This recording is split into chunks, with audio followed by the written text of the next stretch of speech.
Amados irmãos, amados amigos, bom dia. Bom dia mesmo, com saúde, paz, prosperidade e Cristo no coração. O que a Bíblia nos diz sobre o governo?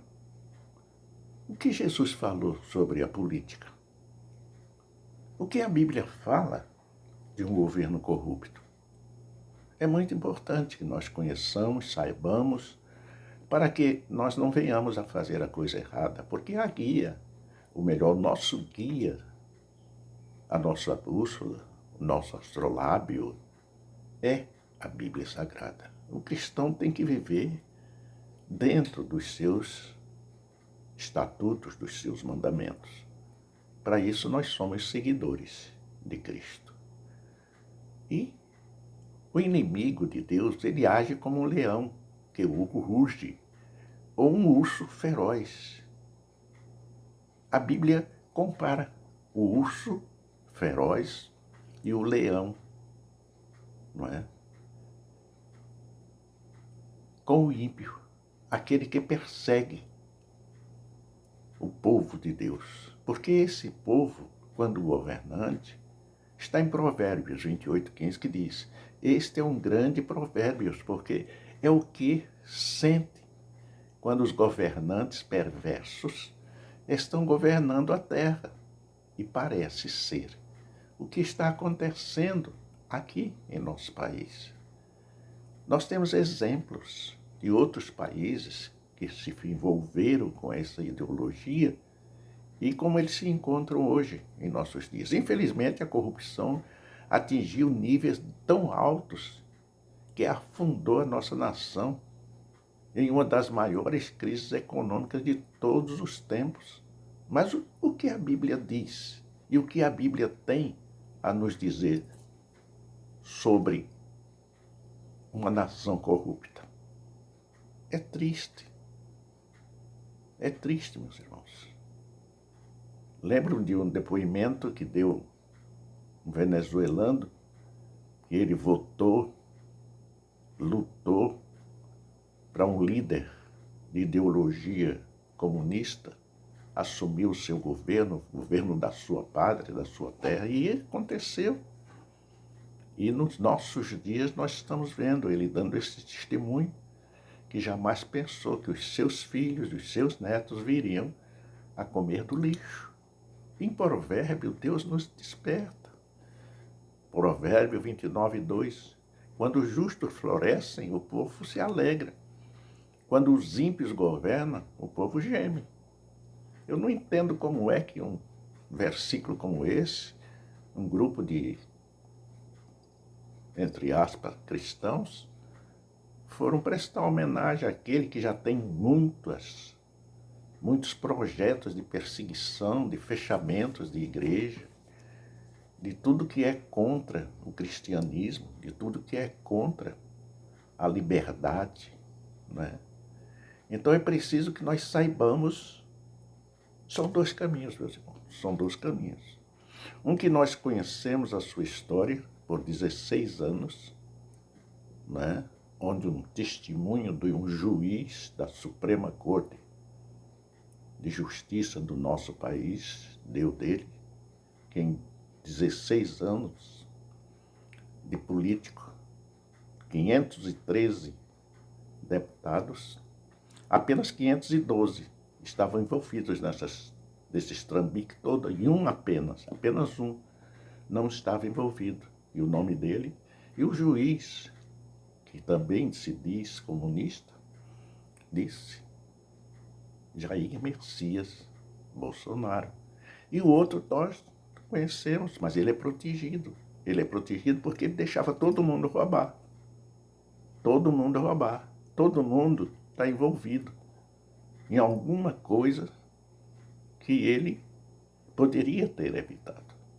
Eu, pelo menos, votava nele, que ele dizia que não existia no mundo um homem mais honesto do que ele. Mas no primeiro governo, 6 meses depois, eu já vi o primeiro rombo de dinheiro, não é? Foi substituído aquele que era o responsável, segundo eles, e sumiram outros e outros e outros, e continuou por 8 anos, e depois veio mais outro, indicado por ele, mais 6 anos, depois que não houve roubo. Mas isso não é tudo culpa do Congresso, é culpa da gente, do eleitor. Porque você sabe, hoje a imprensa está dizendo quem são os corruptos, quem são os ladrões, e você reelege, dá carta livre para o cara. Portanto, é preciso, meu irmão, que duas partes paguem um suborno ou recebam esse dinheiro indevido. A Bíblia é absolutamente clara sobre como os cristãos devem reagir a tais coisas quando expostos a elas. No trabalho, sim, no trabalho privado também tem. Trabalho privado também tem. Onde quer que seja, nós temos que não investir agressivamente, destrutivamente, mas em oração e não ser co-participante. Nós não devemos, meus irmãos, ter nenhuma parte em corrupção ou não apoiar os corruptos. Não tomar parte em hipótese nenhuma nele. O que significa, né, é evitar, mesmo um pouquinho que a gente evite, ou uma parte minúscula, temos uma consciência tranquila, temos uma consciência liberta. Não devemos ter nenhuma parte em nada disso. Isso significa evitar completamente as obras da escuridão. E isso também significa evitar aqueles que o fazem, buscando na oração, demonstrando o desinteresse e a responsabilidade de ser digno, de ser honesto, de ser honrado, mostrando a diferença entre o verdadeiro cristão, entre o verdadeiro homem honesto, digno, honrado, ao aquele que é corrupto, que é bandido. Meus irmãos, são dois caminhos. Um que leva a uma democracia democrática e um outro que leva a uma democracia ditatorial. Vocês verão.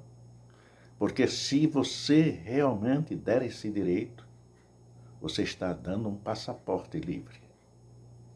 Você está dando livre e total liberdade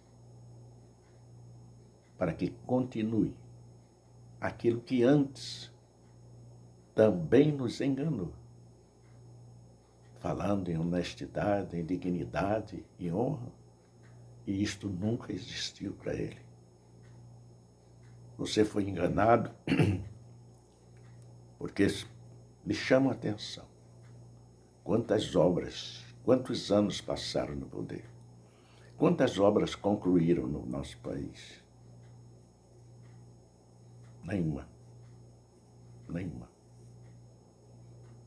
Em que você foi beneficiado? Em 100 e poucos reais? O que é que você tem hoje? Lembrem-se, aqueles que compraram carros tiveram que devolver quando não tomaram. Veja a desgraceira que ficou o país. Ore a Deus, sem agressividade, sem querer destruir, sem violência, mas no amor. Ore a Deus. Vamos dar essa oportunidade a todos para que continuemos na luta para a honra e glória do nosso Senhor e Salvador Jesus Cristo. Até outra vez nos encontrarmos. Que Deus te abençoe abundantemente, em nome do Senhor Jesus. Amém.